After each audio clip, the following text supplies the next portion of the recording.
generasi Gen Z bisa lebih kenal lagi dengan warisan budaya kuliner kita ini. Kue susnya itu ternyata customer kita banyak yang suka.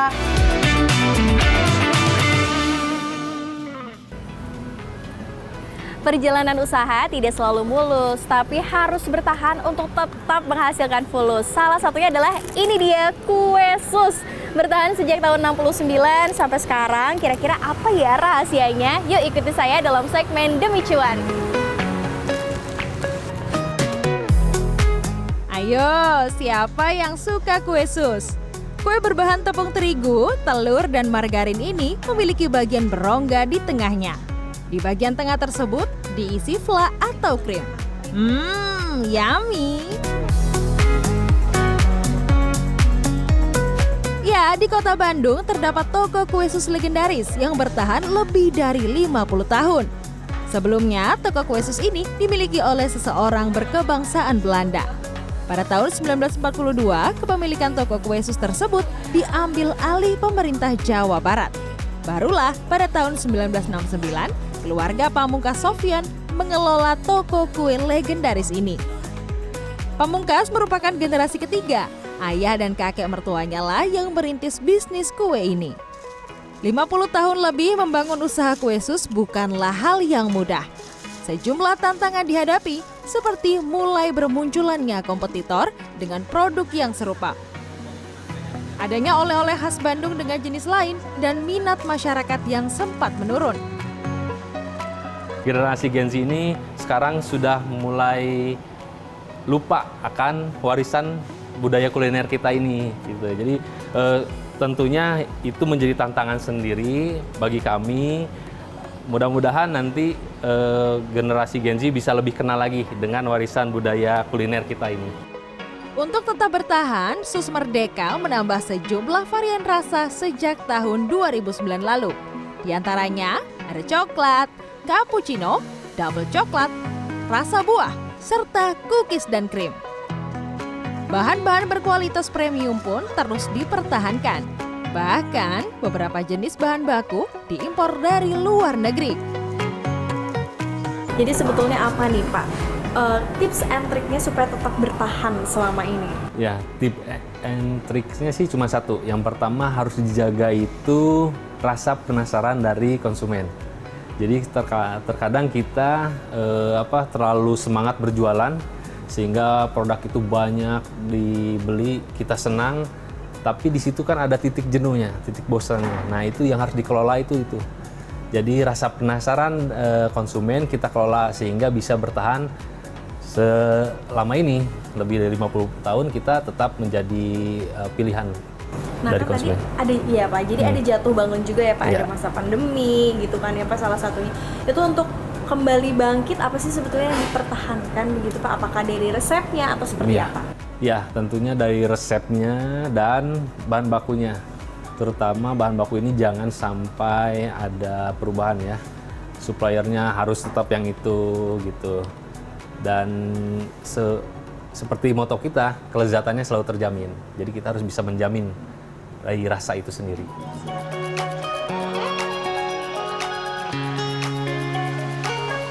Dalam sehari, 3.000 kue habis terjual. Saat akhir pekan, bahkan bisa mencapai 5.000 kue. Satu buah kue sus dibanderol Rp15.000.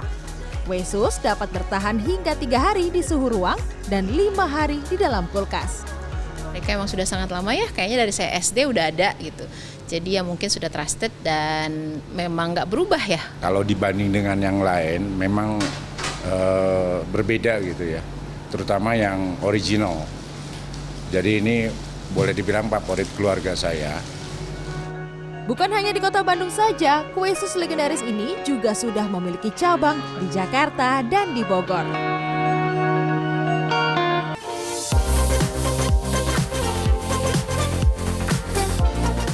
Dari kota Bandung, kita kembali ke ibu kota Jakarta. Kini kita menengok salah satu toko kue sus yang sempat viral karena memiliki kue sus dengan isian krim dengan berbagai varian rasa.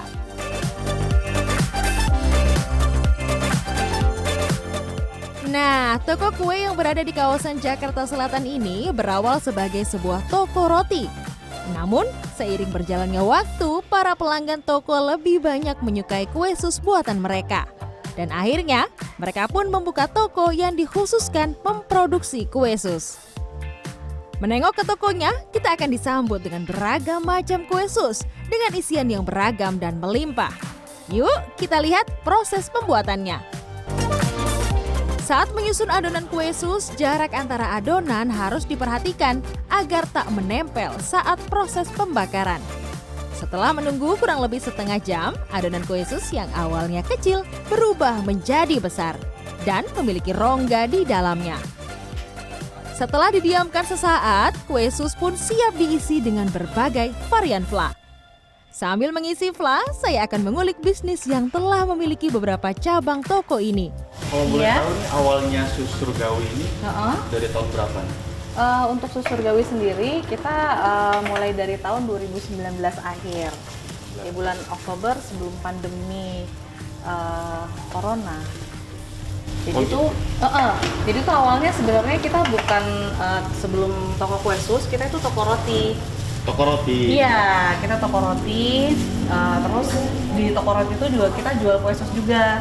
Jadi kue susnya itu ternyata customer kita banyak yang suka. Jadi kita putusin untuk kenapa nggak jual sus aja. Oh, gitu. Jadi kita bikin keputusan lah untuk jual spesialis kue sus seperti itu. berarti sekarang udah berapa cabang Sus Surgawi ini? Untuk sekarang kita sudah ada 3 cabang.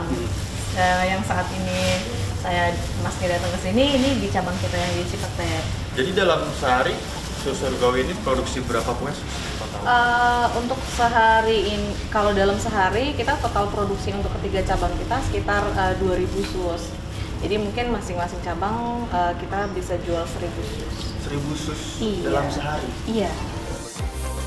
Sus Surgawi juga tak hanya berjualan lewat toko, namun para pelanggan juga bisa membeli kue sus buatan mereka secara online. Memiliki harga jual yang lebih tinggi dibanding dengan kue sus pada umumnya, tak membuat para pelanggan mereka kabur. Karena menurut pelanggan mereka, harga yang dipatok oleh Sus Surgawi sebanding dengan kualitas yang diberikan. Kayaknya dia lebih ini deh, rasa vanila, kan sukanya vanila ya. Vanilanya tuh rasanya ya enak aja gitu, nggak yang ya pokoknya netral lah rasanya. Vanilanya enak berasa, terus adonannya juga enak si susnya. Berbagai inovasi pun juga diterapkan oleh toko Sus Surgawi ini. Salah satunya adalah dengan mengeluarkan rasa fla terbaru setiap bulannya. Tim Liputan CNN Indonesia.